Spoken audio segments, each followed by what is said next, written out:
Hey, how's it going, universe? Welcome to another edition of Zoobox Goes to the Movies. I'm your host, Shaun. This week, gonna be riding solo. Gonna be all by my lonesome this week. And I was trying to think about what would be a good episode for me to do alone. What's something I could do by myself, basically. You know, I haven't really watched anything. It's been coming off election week, doing lots of live streams. Honestly, just been really busy.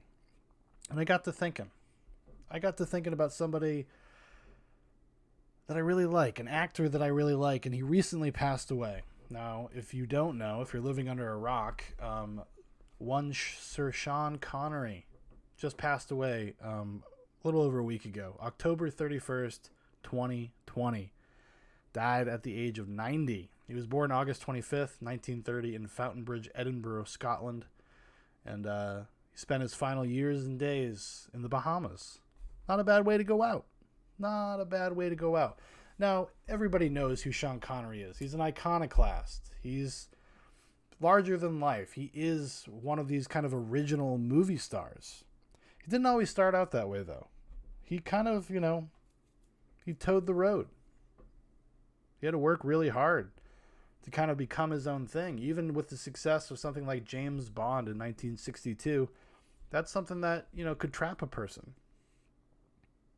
He could be typecast, and he was always very conscious of that. So he has a really kind of eclectic career.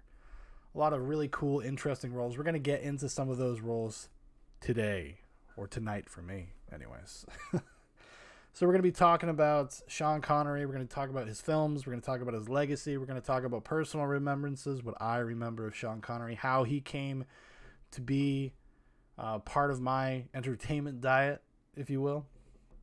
So, for me, just right off the bat, I am not, or wasn't at the time, as a kid, you would think that the first thing you see of Sean Connery, maybe it's like James Bond, right?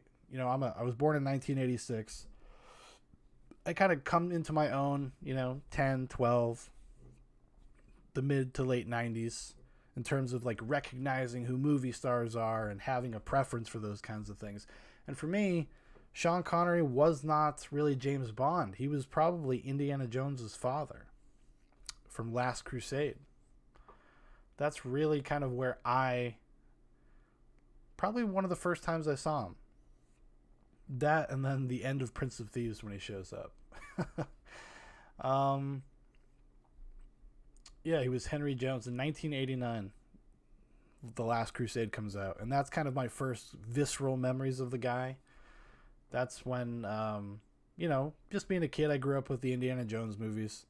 And kind of, by the time I'm old enough to even know what's going on, I have all three of them. I have the whole trilogy, the original trilogy of Indiana Jones, which is so crazy that you kind of have to say that now.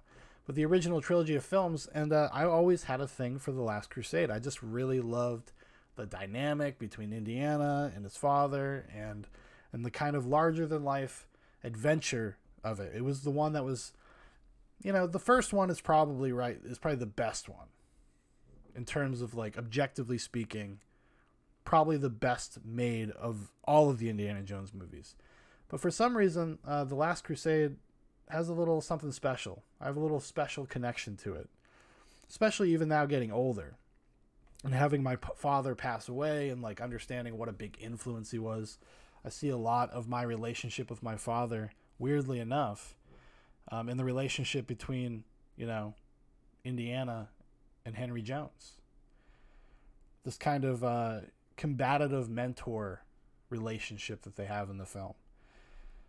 Because, and after that, it's really more of his contemporary stuff from the 90s that I'm probably was more familiar with, like Dragonheart or The Rock, Entrapment, even Entrapment, Those are the kinds of things that I grew up with. I mean, I watched something like Dragonheart, holy shit, a billion times. And it's weird because you just assume that you're just a big Sean Connery fan, immediately. He has such a presence. Or he had such a presence, rather. That you just kind of, you just like him. Even if he was kind of a hard ass. Over the past day or so, I've been watching a lot of old interviews with Connery, which there isn't actually a ton of them. He was a pretty private dude. He's the kind of guy who liked to go to work, really loved his work, and then he'd like to go home and just kind of have his regular life with his wife and whatnot. And so it's hard to find actually like a lot of extensive interviews with him. You know, he was such a big movie star. Like, people do 15-minute interviews with him on 60 Minutes, and that was like a big thing. It was must-see television to hear him kind of reminisce about his career and whatnot. I even saw his last movie, what ended up being his last feature film, which is unfortunate. The League of Extraordinary Gentlemen, directed by Stephen Norrington of Blade fame. I'm a big Blade fan. But Stephen Norrington, this was actually, I believe, his last movie too as a director. He went out on that, and I saw it in the theater. And I still remember it to this day. I don't think I've really ever watched the whole movie since then. But I remember being excited. Even back then, back in 2003, that summer, being excited about watching a new Sean Connery movie. You know, which at the time he was a 73-year-old man. But there was just something about him. You found him believable, incredible in these kind of roles, even these more fantastical ones, you know? And like I said, another movie that I have a lot of memories of, a lot of fond memories of, is The Rock. He plays John Patrick Mason. You know, this old timer that had escaped from The Rock back in the day, and they need him to get them out. And he has fun with his kind of persona in that movie. You know, he knows this is one of the things that makes him like a movie star. Like, he understands the dynamics of screen presence and what that means and how to be serious but also playful. And that's something he kind of established and developed when he was making the Bond movies. You know, he took that character, the Ian Fleming's character of James Bond, is way more hard-nosed, way more even, you could say, fascistic. He's kind of a racist. Like, he's very much in line with Ian Fleming's worldview. And Connery took him and made him a populist character, a character for everyone, a character for the world.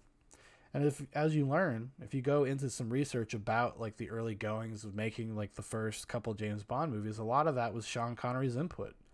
He understood that you needed to have a balance of things, because there's a really hard, grounded reality to the James Bond movies in the 60s, even up till today. But there's also kind of this air of silliness about them, and there's the gadgets, and even before they got into the gadgets, I mean, just the character in the first James Bond movie, the first one that Connery was in, because I guess they had Casino Royale came out before this, but technically it's the first James Bond movie, as we know James Bond movies, was Dr. No. And the character of Dr. No is a comic book villain, you know? He's larger than life. And Connery just kind of, on an innate fundamental level, knew how to thread that needle and somehow come out looking so fucking cool, you know? I came to the James Bond stuff way later in my life. I was probably already in my late teens. Actually, one of my high school friends, T-Bone, we'll call him, he was a huge James Bond fan from back when he was like a kid. And at the time, they were putting out all of the James Bond movies on DVDs. They were having these box sets, and they were kind of an affair. And they would have like all the special features and making of documentaries and deleted scenes and, you know, all that kind of stuff. So he was kind of the one that really got me into the older James Bond movies. Because like I said, I'm a kid, grew up mainly, cognitively, in the, you know, mid to late 90s. So, so he just wasn't my James Bond. It was, holy shit, I can't believe I'm blanking on his name. Oh my God. Brosnan? Oh my God, I cannot believe I'm doing this because I'm doing it live. Yeah, Brosnan. It's late, folks, but Brosnan was kind of my James Bond. He was the one that I grew up with, that I had kind of an affinity for, that I identified with in the era that I lived in, you know. And Brosnan was always kind of a mix between Sean Connery and Roger Moore. I didn't really know that at the time. That's something you understand in hindsight going back, but you really started to understand the influence he had, not just on that character, but I think just performers of that era and people that would have grown up with Connery. And him having, like I said, such an eclectic breadth of work post James Bond, you know, it's kind of controversial. You know, he ditches James Bond. They make a movie in his absence on Her Majesty's Secret Service. He comes back, does one more, and then fucks off again, and then ends up making an unofficial James Bond. Was it Never Say Never Again in the 80s? Kim Basinger's in that. She's the Bond girl in that. Just to stick it to the Broccolis, to stick it to the producers. It was very contentious. He had a very contentious relationship with them. It wasn't just a creative decision for Connery to leave James Bond, like, right? It was also a business thing. You know, he felt like he was getting fucked, and he probably was, maybe just to a certain degree. And let's just start talking about some of his earlier movies. Let's just go through kind of his filmography, talk about things. If I can remember anecdotes, I will offer them. But, you know, he starts his career all the way back in 1954. You know, he's just like an extra. He does short films. He does bit parts, TV movies. Like, he was a working actor. And apparently he had been in the military and gets out of the military. And then just immediately, with like no money in his pocket, he said he had 90 pounds in the bank, no checks coming in. He just starts auditioning places. And he ends up, you know, finding some success. And he was also in like strongman competitions. He was almost kind of like a model, which is strange. If you understand like his persona, this like really masculine, larger than life kind of archetype of a man for his era, the fact that he would do those things, I guess it just speaks to the different times we live in, right? You know, because he wasn't like a bodybuilder type dude. But for the time, I guess he kind of was, you know? And it's not until he gets involved with Disney, of all companies. He gets involved with Disney. He does Darby O'Gill and the Little People, if you remember that movie. Which is a movie, I've probably only seen once or twice in my whole life. And that kind of gives him a face, gives him a presence. And then, then the rest is history. He does some Macbeth. He does The Longest Day. He plays Private Flanagan, the John Wayne movie, The Longest Day, about D-Day. And that's kind of where I guess he kind of gets recognition. And then the stars kind of align. He books Dr. No, the first James Bond movie. Even at the protestation of Ian Fleming. Ian Fleming wanted like a Cary Grant type guy to play James Bond. He didn't want a Scottish dude. He probably had some sort of mild contempt for it, to be honest with you. But he was not a fan of that choice. And he kind of like, he invents the role. He redefines the role. You know, the books had been around for a few years at this point. They were kind of established, kind of pulp, spy, noir, kind of like trashy but entertaining books. The kind of summer reads, things you read on the beach, right?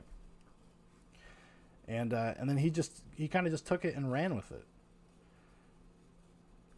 And like I was talking about before, like so much of what defines the character of James Bond actually comes from him and the collaboration he had with the director, Terrence Young, I believe is his name.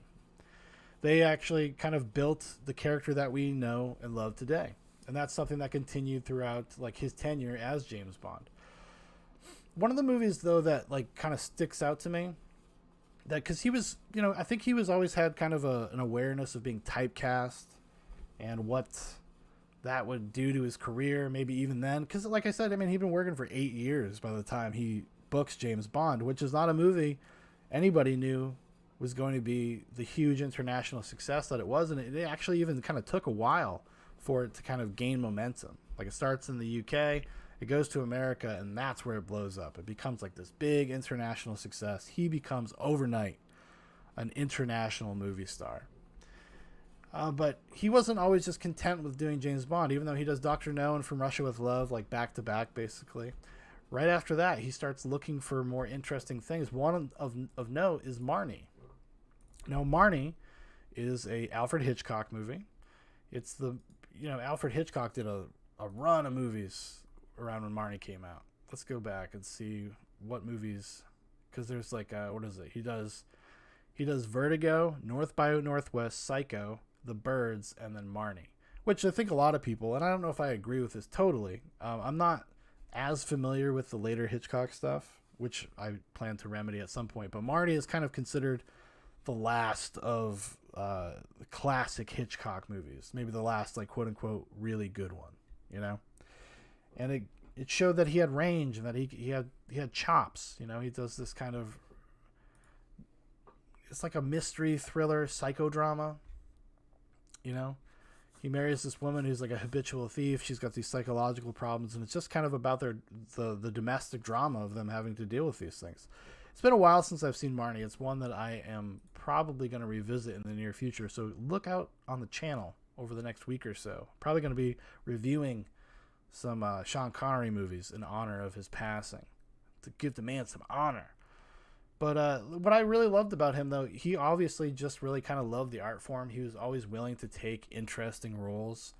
I mean, coming off of Bond, once he's like kind of done with Bond, like he immediately goes into a John Boorman movie that I really enjoy called Zardoz.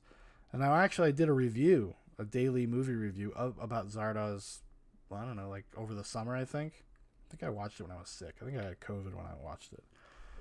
But, which is just like this weird allegorical science fiction fantasy movie where he wears, you know, the red diaper. It's all goofy. It's a very odd movie, but very unique, idiosyncratic, original, and he gives a completely different kind of performance but still maintaining kind of the essence of Connery. You know, he's like this big, like I said, this archetype for masculinity, and he took that kind of persona and doubled down on it in Zardoz in a really fantastic way, because he plays kind of like this caveman type, the smartest of the cavemen kind of character. And he just does interesting stuff, like, from then on out. Like, that's, and it's cool because it's so varied. He does so many interesting things in his career. You know, The Next Man, Robin and Marion, a fantastic little drama about Robin Hood returning from the Crusades, trying to get Marion back one more time. It's a great, like, little romance movie. It co-stars Audrey Hepburn, Robert Shaw. Great movie. Great movie. If you've never seen Robin and Marion, I definitely suggest giving it a go. It's a very sad, melancholy movie, but really awesome, because it kind of, in a weird way, like coming back and like playing an older Robin Hood is in a way like deconstructing,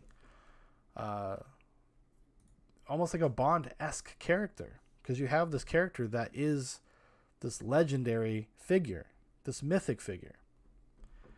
And they take the idea of that and they ground it, and they want to show you the real person. Like, it would have been really interesting to have Connery maybe in some sort of weird, like, I don't even know, like Elseworlds, Otherworlds type thing. This kind of, they could have done like an old Bond in a vacuum. It would have been interesting to see like a Bond that is, you know, past his prime, maybe more reflective on kind of his life. They've kind of tried to do that with Daniel Craig in the past, or at least in Skyfall, and then in Spectre. They kind of continue on with that, like kind of the aging Bond, him being a little bit more self-aware of his position in the world and life. But it would have been cool to have Connery come back and do it. I mean, Connery actually did come back and play Bond one more time. He did the voiceover for From Russia with Love in 2005. There was I think it was on all the platforms, but I played it back on PS2. It's kind of a third-person shooter. Not a great game. Not a bad game either. But certainly not great. Yeah, so he's just, it would have been cool to see him kind of come back and be reflective on the character as an older guy, and not try to be like kind of old man action Connery, which is not, like I said, not something I have a problem with. I really like old man action Connery. Like I said at the top, The Rock. The Rock is still, to this day, I watched The Rock like a couple months ago or a month ago. Still like one of my favorite kind of just entertaining action movies, and Connery is a big part of that. He really pulls that movie together, and there is an interesting kind of notion to it. I do like, especially in The Rock with the character, they kind of acknowledge his age. Granted, he's still doing all these crazy, kind of amazing things, especially for a dude that's been in prison for as long as he has in the movie. Very physically fit. But they do kind of acknowledge the weight of being that kind of person. So you almost get like a little Bond flavor there. Little old man Bond flavor. But he just does cool stuff. He does everything from things like Zardoz to The Man Who Would Be King, the fucking fantastic, one of the best movies ever made with Michael Caine, directed by John Huston in 1975. It's a great, great, great movie. If you've never seen The Man Who Would Be King, that is something I would put on your short list. It's a great kind of adventure history movie. A little darker than you might imagine it being, especially at its early goings, and it gets kind of intense. Then he'll do stuff like Outland, which is this really interesting kind of science fiction movie where he's like a federal marshal at a mining colony on Jupiter, and there's some sort of drug smuggling conspiracy that he has to go figure out. And it's a memorable role too. It's actually, I think, in my opinion, a little underrated. You don't hear people talk about Outland very often. So that's another one I would suggest. And then, of course, A Bridge Too Far, which I really, really, really got to revisit. I think I got over the summer. I think I bought it on Blu-ray, so I got to check that out again. But the kind of roles he would take, The Name of the Rose, another outstanding kind of crime noir drama mystery. About this friar who goes to this kind of isolated abbey, and there's this like murder mystery afoot, and then you find all these different like kind of dark layers, and then it even kind of bridges with the Inquisition and what was going on in the time that the story takes place. Another great movie, another fantastic film. One of the Christian Slater's earlier roles. Yeah, it's a great movie. Ron Perlman's in it. It's really good. The Name of the Rose is one of the ones that had a very big impact on me when I was a kid for some reason. I don't know why. I just really took to that movie. I think it was because, I grew up Catholic. I went to Catholic schools and I was taught by nuns and brothers and priests, and seeing kind of the darker, seedy underbelly of something like that was just fascinating. And on top of that, just a murder mystery. I just really enjoy murder mysteries. And Connery is fantastic in it. And he plays a really kind of patient, thoughtful, quiet man in the name of the Rose. It's one of his better roles, in my opinion. It's not, it doesn't have all the bombast and whatnot, but it's something that I feel a lot of people maybe overlook in his career. Another one of those movies, kind of like Outland. Everybody always goes to like The Man Who Would Be King, A Bridge Too Far, Indiana Jones. Those are the things we think of when we think about Connery. But then he'll do something like that, and then he'll do Highlander, and then he did Highlander 2. I just always really, really dug that he would do those kind of things, do those kind of roles. And I feel like it's probably something that had more to do with him just liking the people involved with making the movie than maybe actually the material itself. I mean, famously, towards the end of his career, he passed on The Matrix. He passed on Lord of the Rings. He passed on Gandalf. Yeah, they tried to get him to play Gandalf, which, honestly, as much as I enjoy Ian McKellen in those movies as Gandalf, I totally would be interested to see what Connery would have done with a role like that. 100%. Although I think he would have had a miserable fucking time making it. The production of the Lord of the Rings movies was pretty grueling. But the reason why he passed up on them is because he said he didn't understand them. Like, he didn't understand the material. He didn't understand what he was being asked to do, I suppose. Or maybe he didn't see how he fit into it, which makes it weird because then a couple years later he does, The League of Extraordinary Gentlemen, which is another one of, it's, a graphic novel adaptation, Alan Moore's The League of Extraordinary Gentlemen. And he plays Alan Quartermain. And that's not a great movie. So you're kind of just like wondering, like, oh, I wonder what motivated that. I have a feeling he's probably friends with a producer or something like along those lines. Another great fun Connery performance is he did in 1998. He did they tried to kind of revive the Avengers. Now, not Marvel's The Avengers. It's an old like British show from the late 50s, 60s, and 70s, and he plays the villain. He plays the villain in that movie, and it's kind of a goofy send up of James Bond like things. If you've ever seen the series, it's kind of like almost, it's like a more fantastical version of Get Smart. If you're familiar with Get Smart, that's kind of what the Avengers kind of reminded me of. And the movie, while the movie is not like the greatest thing in the world, for some reason I have a real soft spot for it. I have a real affinity for it. And Connery plays this bad guy who's trying to control the weather. And there's a few scenes where he's in like a giant bear costume. It's very surreal, but it's a lot of fun, and he's a lot of fun in it. So while the movie itself maybe not great, Connery is totally worth checking it out for. 100%. Yeah. So many good roles, so many cool stuff like The Hunt for Red October. I mean, come on, The Russia House, another great one. Who can forget Medicine Man? Actually, you know what? I don't think I've ever actually watched Medicine Man. John McTiernan movie too. I bet you it's probably entertaining. Sean Connery and Lorraine Bracco. You know who Lorraine Bracco is. You like Goodfellas? Like The Sopranos? There you go. Drink a little tea there for you. Late at night here. A little sleepy time tea. Yeah, he's just he's a cool dude, man. It's just he has such a, and like I said, this is what I respect about him so much, because he was, kind of this untouchable movie star, but he also seemed very down to earth. Especially when you watch interviews with him, he has a pretty, like, he gets the game and he's having fun, but there is a sense of groundedness and humility that comes out of Sean Connery. He came from kind of a rough upbringing, came from kind of a rough area, and a place that he actually really cared about in Edinburgh, Scotland, because he would always go back. He was always trying to pour money into the town he came from, trying to build it back up, make it not so bad for the people that live there. Invested in businesses and I think a lot of stuff in the arts. He always had a mind to it, which is rare. I was watching an interview with him. He's like, that's what makes the world go round, is when you get out of where you're from. Because when you're doing it, you're just getting on.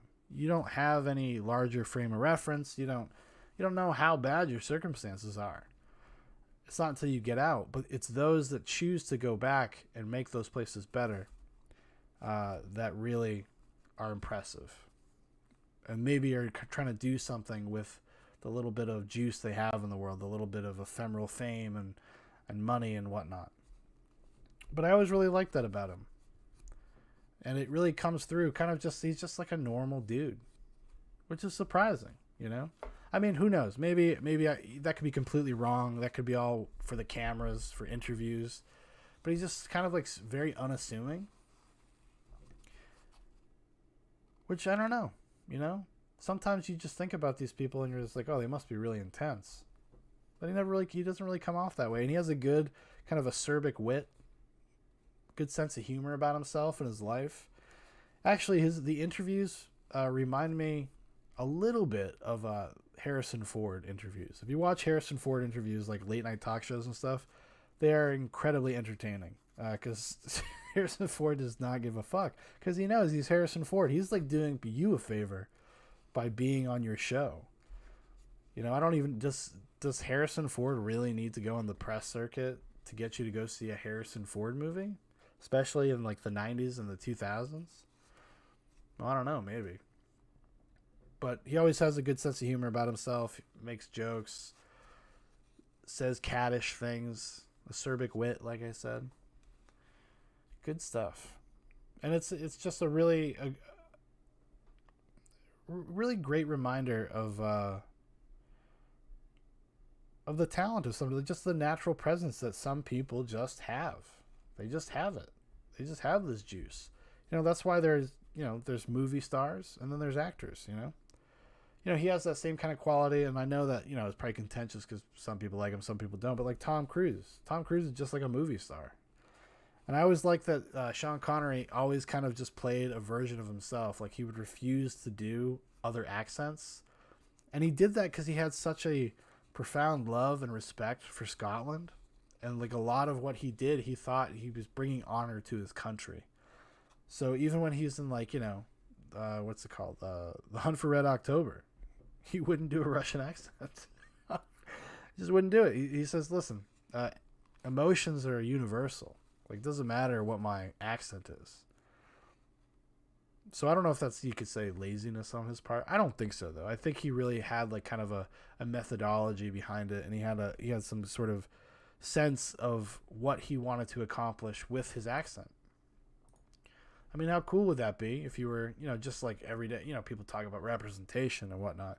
If you're a poor kid from Edinburgh, fuck. Have Sean Connery up there on the screen speaking in your, like, kind of your affectation from the place that you're from. Hell yeah. Why not, right? Yeah, I mean, I guess this might be kind of a little short episode, a little short tribute to the man. But, I have a lot of fond memories of Sean Connery, and it's just one of those things you don't even realize, like, how much he's permeated your sense of the movies until they're gone, kind of, I'm not going to say he went before his time. He was 90 years old. That's a pretty good run. And he got to die in the Bahamas. Even better.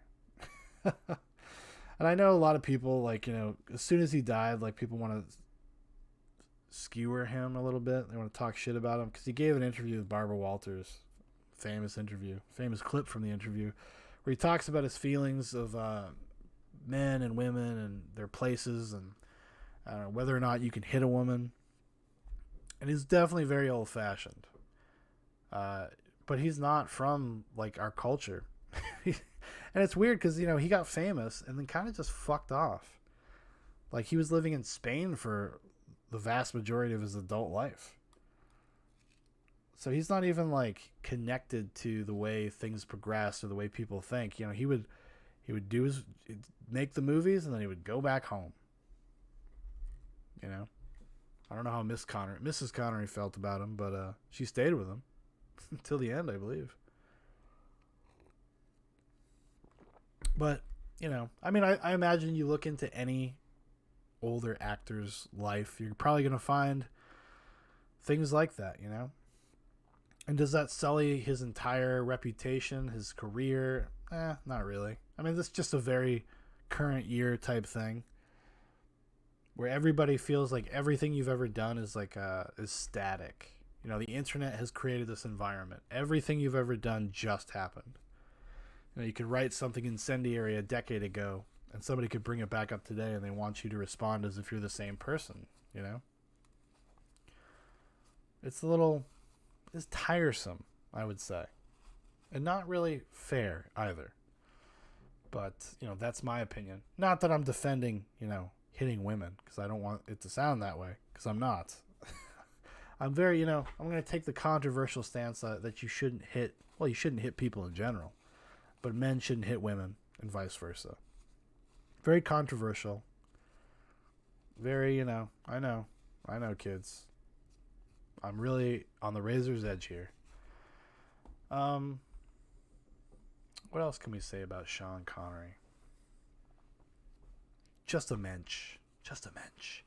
Yeah, but it's like I was saying, like, you just don't even really think about it until they're gone, and maybe that's just because they're just such a part of the architecture of movies, And he's got so many, like I said, just such an eclectic body of work. He would seem like he was just down for anything, and you don't think about him that way though. You don't think about him as this kind of like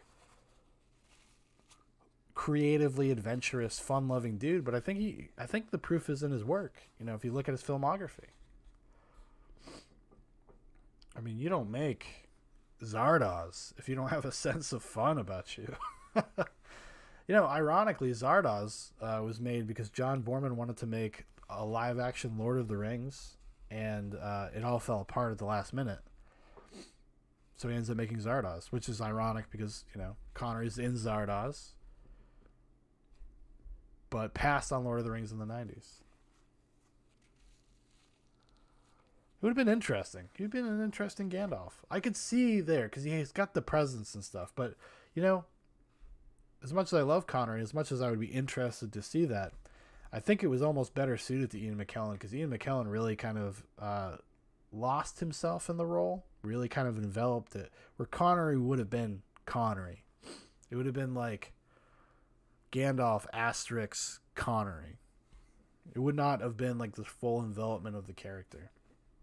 So I will say that, he knew what he liked and he knew what he didn't like. And maybe that's a good thing. Maybe he thought about that. Maybe he's just like, because it's like as big of a star as he was, he had kind of a character actory presence in life in terms of the roles he did, post Bond. Very kind of cool. I don't think people really think about him that way as being a character actor. But he kind of was, when you go through his filmography. A lot of kind of just eclectic roles. A lot more than I think you imagine in your mind's eye when you think about him. You think of him as Bond. You maybe think about him as Indiana Jones' dad. Maybe The Rock if you're a certain age. The man who would be king, certainly. But there's some crazy wild swings in his career. I can say it again, Zardoz. I mean, that's a fucking... I don't know how... He must have... I mean, John Boorman seems like a really nice dude because he made some movies, made some out there stuff. Yeah. I'm going to look forward to this week probably going through some of Connery's filmography. Going to pick some weird ones, maybe some out there ones, maybe some not as famous or popular ones. Maybe talk about those throughout the week. And that should be interesting. It should be fun. It'll be fun to revisit some of this stuff. I was hoping to revisit some before I sat down and recorded this, but I'm trying to get the show back on a relatively normal schedule after taking October off. I was just like, well, let's just come vamp. Let's just talk about Connery. Let's just reminisce a little bit. And that was fun. And it's made me, honestly, it just makes me want to go watch Connery movies. So I probably will. It's probably what's going to happen. Probably going to watch some Connery movies this week. It's going to be great. All right, everybody. Thank you so much for watching. Thank you for listening. If you'd like to know more about Zoobox, there's a bunch of links in the description for Facebook, for Instagram, for my Twitter, for Dan's Twitter. Also, if you'd like to make a recommendation for a random movie review or even something for the big show, Zoobox Goes to the Movies, please let me know. And then hopefully next week we'll be back with somebody having a fantastic, wonderfully deep conversation. We'll see how it goes. Hopefully you won't have to suffer through me babbling for 40 fucking minutes. But yeah, we got to do it. We got to get it done. So that's what's going to happen. Anyways, rest in peace, good sir. Thanks for being part of my life in a weird way. Your art and your effort affected me. Salute.